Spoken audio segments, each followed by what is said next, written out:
And we're back. The PRC offices here at 100 PRC Way in PRC, Pennsylvania. As you'll notice, I once again have football on in the background. I'm the PRC, and pretty much all I do is watch football, drink beer, eat steaks, and other cool things like that. But what I wanted to do this week was, well, give you the Week 12 power rankings. I know that the new week is already underway. I guess we're already in week 13. But it takes the PRC a while to formulate his decisions, calculate the stats, and really come up with a true picture of what the ZFFL looks like. And I know we had to get our lineups in for the Thursday game. I know we had a lot of hunters out there, hunters and gatherers out there, looking for their deer. PRC is more of a gatherer, go to Walmart, go to the local grocery store, gather my food, bring it back, make it, eat it. But I hope all of you hunters out there were able to catch a deer or two. Please bring me some jerky. I do appreciate that, even though I'm not a man of the guns and the deer violence. And I would contend that the ZFL champions really aren't either. If you take a look, the PRC, again, more of a gatherer. Not much of a hunter. We have Schaefer, who won last year. I think he hunts, but the only story I ever really heard about him was just picking up a dead deer along the side of the road with Tom Maxon one time. So that's hardly hunting. That's more just taking. So I wouldn't really count him as a ZFL champion that hunts. Chadley won a couple years back. He might hunt. I mean, I never thought he'd climb trees, so maybe he hunts too. I guess if he does, he'd probably have Ben help him out and shoot things for him. So I'm not sure if he's out there. I wouldn't count him as the ZFFL champion and hunter either. And of course, we have Little Fisher. I don't think he hunts. Do they hunt in Virginia? I think they just hunt in PA. So he certainly doesn't hunt down there in Virginia. And even if he did, he needs some sort of double-decker tree stand in order to see all the deer and shoot them anyway. So hopefully hunters had a good time. I'm just saying that it's been proven that hunting will not lead you to a ZFFL title. So that remains to be determined this year if a hunter can crack that elusive spot. All right, so we're back. Not too much shakeup this week. 10 teams still alive, technically. If you want to count Benny and the Pea Stands as alive, I guess you'd say there were 10 teams. So at number 12, we still have the Longshanks. Just looking at the stats, it's getting a little out of hand. 100 points behind the 11th highest score in the league, and 400 points behind the league-leading Bang Biscuit.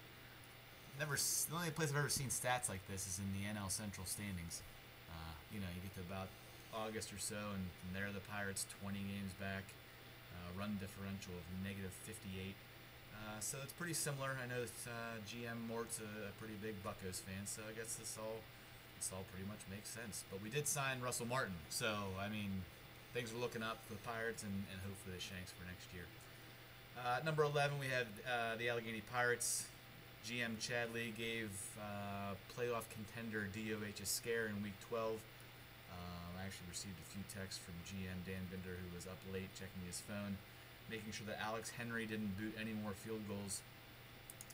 The fact that a field goal kicker can truly influence a game still remains a problem in the ZFFL. I know we had fixed it before, but the fact that a 10-pointer is never far from happening, I think may need to be looked at. And in fact, DOH said if he had lost the game due to a kicker, he may have dropped out of the league. That's just what he said, maybe in the heat of the moment, sitting in bed with 2 dogs and a wife. That can be fairly miserable at times. But we'll see what happens with the kicker ruling. Probably nothing. Number 10, we have the Pea Stains, and this week they are the recipient of the PRC curse. You read the power rankings last week. PRC, myself, stated that he had not started Andy Dalton, and in all but 2 weeks he probably should have. So what's he do this week? He starts Dalton, he loses, and if he would have started Cam Newton, he would have won. These things happen in the ZFFL. It's part of maturing as a GM, knowing when to start and sit. PRC didn't say you had to start him. He just pointed out that, in the past 10 of 12 weeks, you should have started him. I didn't say you should start him in week 13. At number 9, we have SIRW. A big win this week, I think. No, they didn't beat the Bang Biscuit, I don't think. But they had somewhere in the neighborhood of 66 points, 43 from RG3. You know how the PRC feels about one-player teams, and so we don't think SIRW will be in contention. I would like to contend the use of Limpalong in this week's title, clever title to the emailed lineup. Judging by the surge in Schaefer family population, I'd say that is anything but limp. Moving right along, we have number 8. We have the Evil Krauts. Again, a team maybe should be higher. A team that I think is actually in the lead for the wild card, if not tied with the likes of Little Bastards and the Screaming Eagles. But I have them here at 8. Got just beat down by Special K. I think it was about 100 to 34. So not too close. They did put Rogers back in, which I guess is good. But I thought there was going to be a rebuttal video to some sort of rankings from GM Mike. This just once again proves that the PRC controls the ZFFL media. We've had both Weimers with their various musings that obviously have not lasted. And here we sit. PRC goes from paper to video, and when people say they're going to do things, it just never happens. So we'll see if there's a rebuttal to this week's. Number 8's pretty low. At 7, we have Special K. Again, a beatdown of the wildcard leading Krauts. Still not a favorable playoff positioning. Loses a couple tiebreakers with teams that could end up being the wild card. But all they can do is pull off a couple wins and see what happens. So number 7 for Special K. Number 6 with the Blue Devils. So they went from 3 last week down to 8, but then knocked off PRC number 1 Jeff Fisher this week. So we bumped them back up to 6. In a tie with Drive 1 Home. Big matchup against Drive 1 Home this week. So we'll see where the Blue Devils go. A win for them keeps them in the hunt, and a loss probably sends them quickly to the offseason. At number 5, we have the hottest team in the league. I mean, come on. We got a 4-game win streak all the way from 2-6 back to 6-6. Seem to do this every year. We have Drive 1 Home. A win keeps DOH in the playoff picture for sure.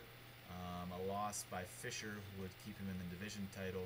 A win by Fisher would force DOH to go the wild card route. But need a win over Blue Devils. Once again, we have division rivals ranked back to back. Blue Devils at 6, Drive 1 Home at 5. So the key is getting a win this week. A loss sends them to the offseason in all likelihood. At number 4, Screaming Eagles. Won 6 of the last 7, but still not the hottest team. That's obviously DOH.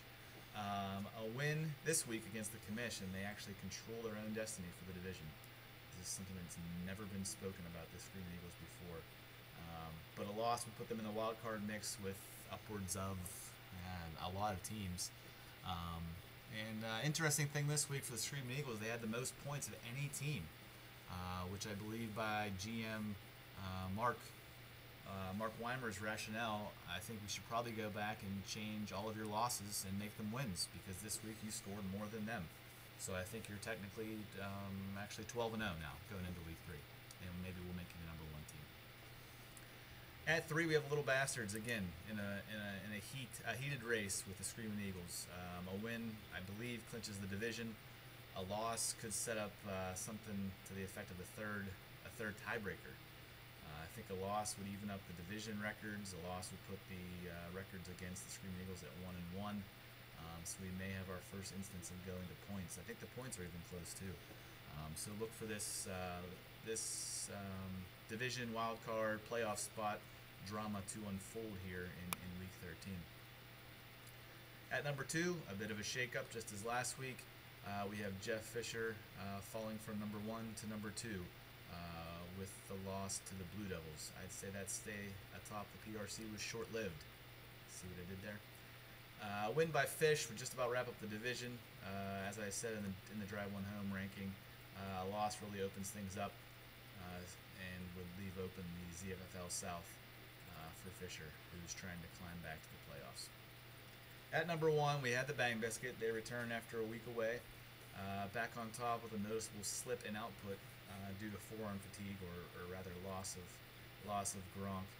I think the playoff spot is pretty well clinched, but 2 wins by the Krauts and 2 losses for Bang, 2 wins by the Commish, 2 wins by Screaming Eagles. I can't say for sure that Bang Biscuit will actually get in.